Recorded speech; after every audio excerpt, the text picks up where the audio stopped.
la construction européenne. Réalité et perspective.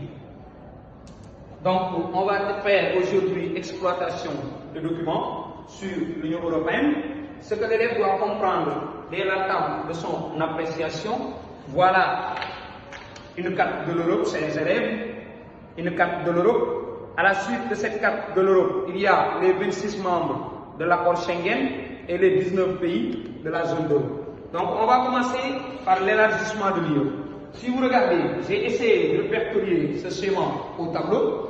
Donc, l'élève doit être en mesure de comprendre en 1945. C'est la fin de la Seconde Guerre mondiale. C'est-à-dire que les démons de la guerre, maintenant, se taisent définitivement. 5 ans ou 6 ans après, en 1951, un Allemand et un Français avaient établi le 17 avril l'ACK. C'est quoi l'ACK? L'ACK signifie la Communauté européenne de charbon et d'acier.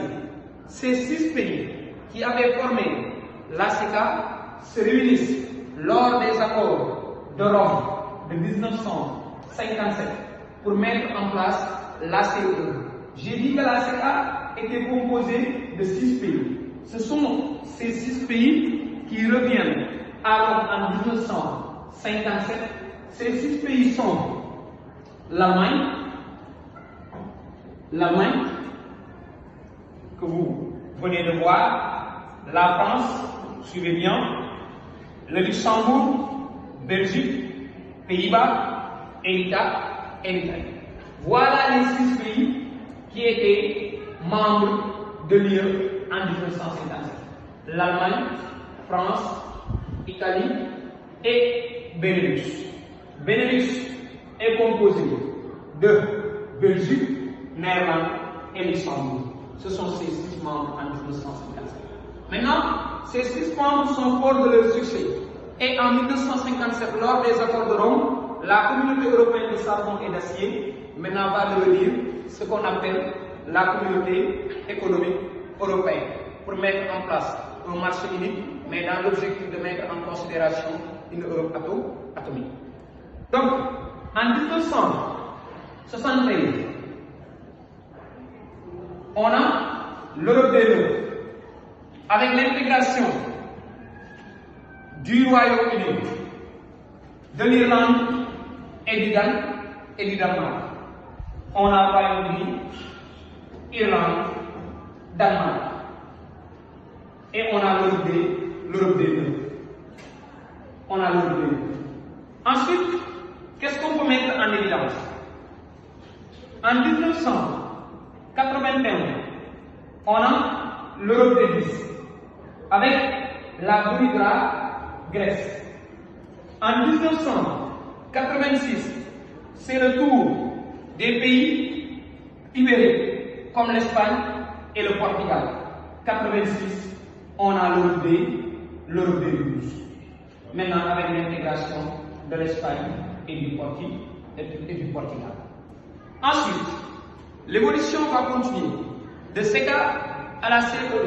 En 1992, lors des accords de Maastricht, la CE devient l'Union européenne. Maintenant, l'Union européenne avait des objectifs bien fixés, comme la mise en place d'une monnaie unique connue sous le nom de l'euro et maintenant la libre circulation des personnes avec l'accord Schengen.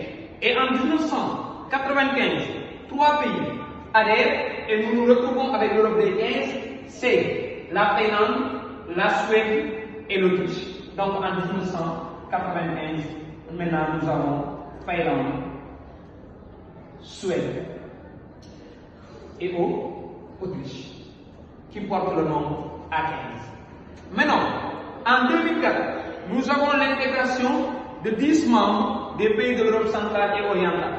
Donc, on a Pologne, on a la République tchèque, on a ce qu'on appelle la Slovaquie, on a la Hongrie, on a la Slovénie, on a Lettonie, Lituanie, Estonie, on peut donner Malte et Chypre.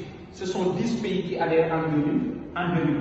Maintenant, qui portent le nombre à 25. C'est Malte, Chypre, Slovénie, Slovaquie, Hongrie, la République tchèque, la Lettonie, Estonie, Lituanie, n'est-ce pas? Et nous nous retrouvons avec 9 pays et la Hongrie. Maintenant, la Hongrie avait été donnée. J'ai Malte, Chypre, Slovaquie, Slovénie, Hongrie, Tchèque, Lettonie, Estonie, Lituanie et ce qu'on appelle la Pologne, qui porte le nombre à 24. En 2007, on a l'intégration de 2 autres pays, que sont la Roumanie et la Bulgarie. La Roumanie et la Bulgarie portent le nombre à 27. Et en 2013, nous avons l'intégration de la Croatie. C'est la Croatie qui porte l'Europe sur 28 membres. Voilà les 28 membres de l'Union européenne.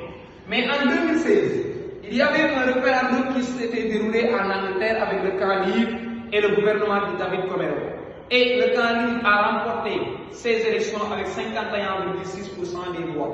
Maintenant, le 31 janvier 2020, c'est un vendredi, la sortie de la Grande-Bretagne est effective au sein de l'UE et à partir de là, on parle de Brexit.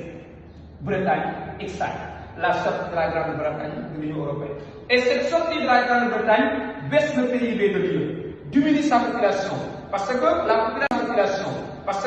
population de l'Europe était estimée environ à plus de 515 millions d'habitants. Actuellement, on se retrouve avec 448 millions d'habitants. Mais aussi le rétrécissement de son marché et de son rayonnement international parce que la Grande-Bretagne disposait 14% du PIB de l'UE.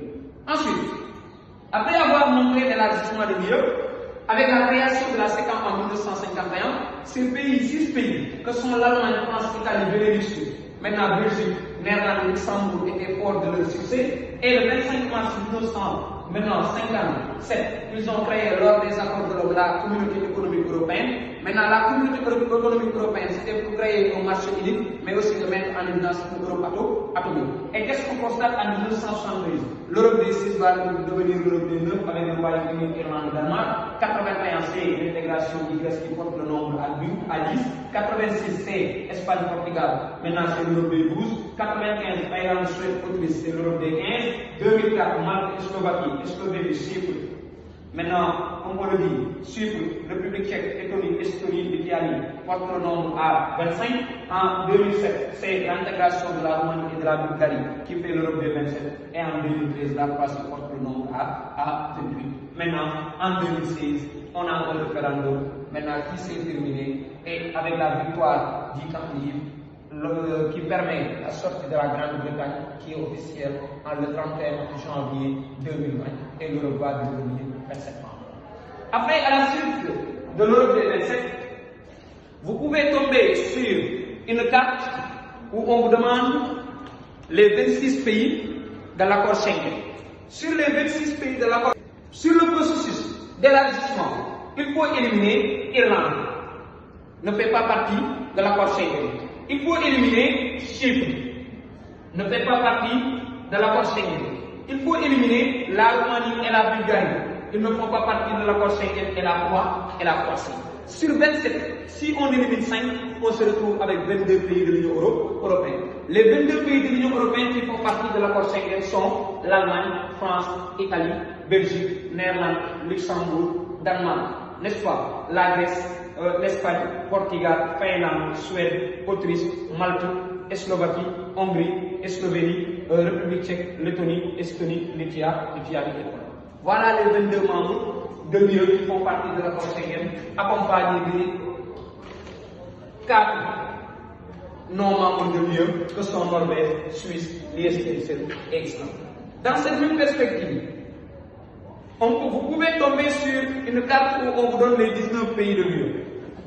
Maintenant, qui utilisent comme monnaie euro. En 1999, il n'y avait que 11 membres. L'Allemagne, France, Luxembourg, Autriche, Irlande, Pays-Bas, Thaïlande, Portugal, Espagne, Italie, Belgique. Ces 11 pays de l'Union européenne utilisaient comme monnaie unique l'euro. En 2001, il y a la Grèce qui porte le nombre à 12. 2007, Eslovénie qui les rejoint. 2008, Malte et Chypre. 2009, Eslovaquie. 2011, Eslovénie. 2014, Lettonie. 2015, Lituanie. Donc, si vous regardez bien, la zone d'euro paie environ 19 membres. L'accord Schengen, 26 membres. L'élargissement de membres de l'UE, 27 membres, lorsque la Grande-Bretagne a quitté l'Union européenne. Donc, vous pouvez tomber sur des exercices où on vous donne des cartes. Donc, si vous avez une question à poser, je suis à l'écoute. Je suis à l'écoute. Oui. Monsieur, à la suite de l'explication. À la suite de l'explication, oui. Bien sûr. Si on nous demande de donner 8 pays de l'UE, de la zone d'euro et de l'accord Schengen. 8 pays de l'UE, de la zone d'euro et de l'accord Schengen. C'est facile. Mademoiselle, il faut toujours choisir les 6 membres fondateurs de l'Union européenne. Allemagne, France, Italie, Belgique, Néerlande, Luxembourg. Donc on a 6. Ces 6 pays font partie de l'UE, font partie de l'accord Schengen et font partie de la zone d'euro, auquel on peut ajouter Espagne et Portugal. Ça fait partie des questions les plus difficiles sur les cartes. Donc on a vu les 6 membres fondateurs, on peut y ajouter maintenant l'Espagne et le Portugal. Dans cette même perspective, on peut vous demander de colorer, de répertorier les 6 membres fondateurs, les pays qui ont adhéré en 2004. Donc si c'était la question et que c'est satisfaisant, on peut avancer. Donc pas de problème. Donc regardez bien à votre place. Maintenant on peut dire sur les réalisations, sur le plan agricole, il y a l'UE a établi la PAC. Que signifie la PAC? La politique agricole commune en 1957 à travers la FEOGA. FEOGA signifie Fonds européen d'orientation et de garantie agricole, dont l'objectif principal est l'autosuffisance alimentaire.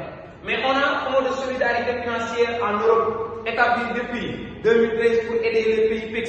PIX signifie Portugal, Irlande, Italie, Grèce, Espagne. Sur le plan social, il y a la fonds de solidarité européenne pour l'emploi des jeunes, mais aussi pour les régions en difficulté, il y a FEDER, Fonds européen de développement régional. Dans cette même perspective, quel est le poids de l'UE dans ce monde et dans le monde? Donc il faut comprendre que l'Union européenne a un PIB très élevé, avec un important marché de consommation, comme je viens de le souligner, avec un pouvoir d'achat élevé. L'UE est l'une des puissances économiques et un pôle de la création.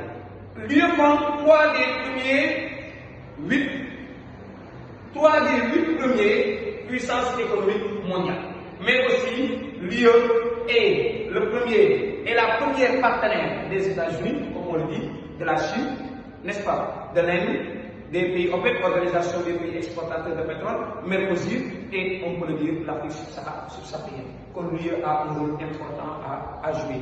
Et quels sont les problèmes de l'UE? Donc, en définitive, l'UE est confrontée à plusieurs problèmes. Parmi ces problèmes, il y a les inégalités de développement régional. Les 6 membres fondateurs et les pays de l'Europe du Nord sont plus développés que les pays du Sud et les pays de l'Est. Mais aussi, il y a l'absence de puissance militaire en Europe. On peut donner le vieillissement de sa population. Ce vieillissement de la population a tendance à répercussionner sur la prise en charge sociale, mais entraîne aussi la dépopulation. Mais dans cette même perspective, il y a l'insuffisance des moyens financiers pour agrandir l'organisation.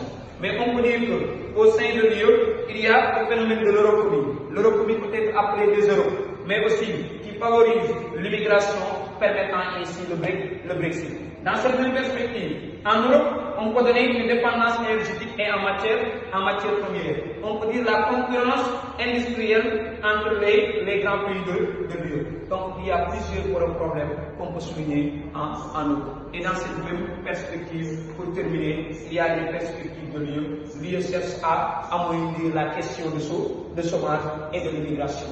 Mais on peut dire aussi, l'UE va mettre en évidence ou ambitionne d'augmenter ou d'élargir son poids économique. De même que pour l'organisation. Parce que n'oublions pas qu'il y a la question de l'Ukraine qui est en cours, qui va intégrer l'organisation, mais n'oublions pas que d'autres pays veulent adhérer à l'UE. Il y a certains pays, c'est l'UE qui souhaite leur adhération. Par contre, pour d'autres pays, ils veulent maintenant adhérer à l'organisation.